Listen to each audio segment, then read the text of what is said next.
Salut à tous, bienvenue dans une nouvelle vidéo. Comme vous le voyez, Emma Loès décide enfin de répondre à ses détracteurs et ici essaie de donner son point de vue, vraiment de bien expliquer son point de vue par rapport à l'épanouissement de la femme dans le mariage. Bon, je vous laisse écouter. Et qu'il l'aime et qu'il l'accompagne, j'ai toujours dit que c'était ça qui était la meilleure solution. Qu'être une femme qui dépendait totalement de son homme. Parce que lorsque tu dépends totalement de cet homme et qu'un matin il décide de ne plus rien te donner, tu n'es rien. Je n'ai jamais dit que se marier était un problème. Mais de toutes les façons, comme il s'agit des Maloès, on comprend de travers. Voilà. Oui, j'ai un homme dans ma vie.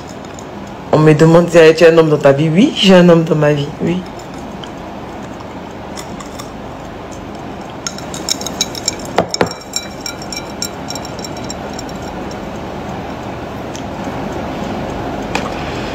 Comment je fais pour surmonter toutes ces critiques? Quelles critiques?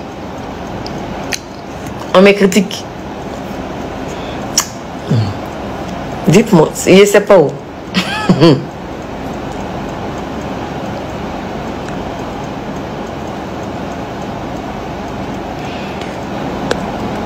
Tu comptes avoir quoi?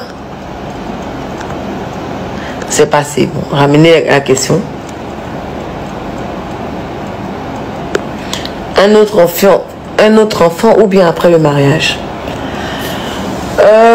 En fait, ça dépend pas du mariage ou quoi que ce soit. Parce que de toute façon, Kobe, je l'ai fait hors mariage. Mais un enfant, on ne décide pas de l'avoir. Qu'on se le dise, mes chéris. Il y a plusieurs femmes qui sont tombées enceintes d'un gars qui n'était pas leur mari, mais juste d'un gars. Et qui ont décidé de garder l'enfant. C'est pas une histoire de mariage, c'est une histoire de... Voilà, c'est arrivé. On veut le garder parce que dans la conscience, on veut le faire. Et puis finalement, on a raison de le faire parce que cet enfant devient tout pour nous avec le temps. C'est ce qui m'est arrivé. Je n'ai jamais été ce genre de personne qui voudrait mettre des choses dans des cases. Quand je dis des choses dans des cases, c'est-à-dire me dire que je vais me marier, avoir un enfant, je vais être dans un mariage, avoir un enfant. Non. Moi, à la base, je ne voulais même pas d'enfant. Et ma mère m'a dit une fois, tu le dis comme ça, un jour, tu auras un enfant et tu seras la plus heureuse du monde, tu verras. J'ai dit, oh maman, non, non, non, moi où je suis là, je suis mince, parce que j'étais toute fine comme ça. Pour ceux qui ne savent pas, parce que je vois que ça parle, où est la maigrie, non, non, non. Ça pète dans votre tête. Parce qu'à la base, j'étais comme ça. Moi, je pesais 60 kilos, limite. J'étais toute mince. Et ma mère me disait, ouais, t'es toute mince, tu ne veux pas grossir, c'est vrai. Mais un jour, tu auras un enfant.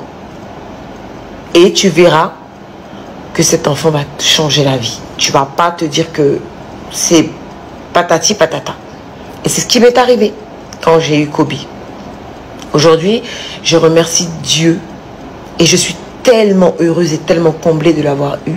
J'ai même pas de mots en fait, mes bébés, parce que il n'y a pas de mots qui définissent cette joie en fait d'avoir un enfant.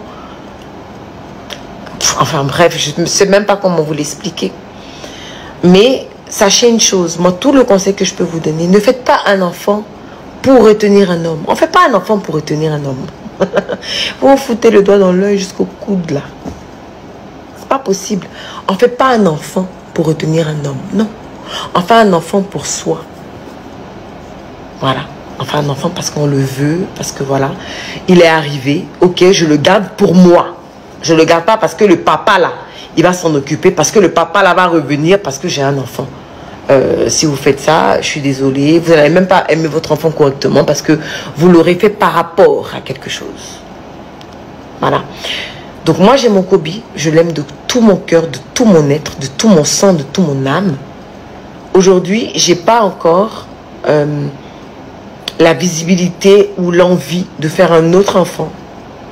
Mais si cet enfant arrive, je le prendrai à bras le corps comme j'ai pris Kobe. Parce que oui, c'est Dieu qui donne, parce que je suis quelqu'un qui aime les enfants, parce que je suis quelqu'un qui se dit, si c'est arrivé, ça devait le faire. Et puis voilà, mais je ne suis pas quelqu'un qui va se dire, je fais cet enfant parce que le papa là, il doit être bloqué. Arrêtez de vous mettre ça dans la tête. Vous vous fatiguez pour rien.